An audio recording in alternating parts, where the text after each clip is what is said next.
चढ़ाए कान्हावा पर कांवर लेके चलो नहाए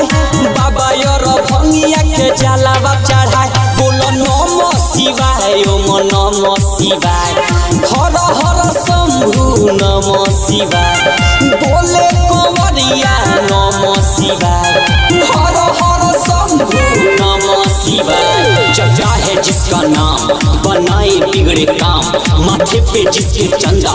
भेष है अरभंगा गौरा है जिसकी रानी बस एक ही है सवारी जटा में गंगा पानी ये दुनिया है दीवानी बोला हर हर शिवाय ओम नमः शिवाय शिवाय ओम नमः शिवाय।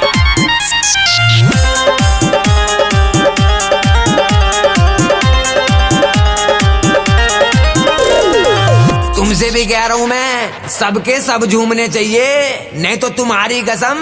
बक्की बक्की मैं दे दूंगा। बोलो जय बब्बा की। पहने मिर्गा छाला इनका ही बोलबाला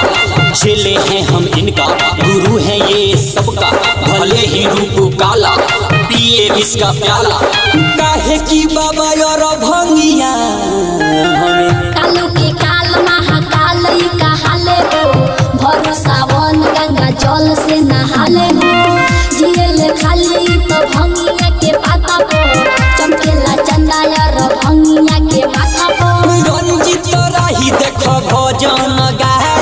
हर जगह बोलबम के नारा सुनाए हर हर शंभु नमः शिवाय बोले कंवरिया नमः शिवाय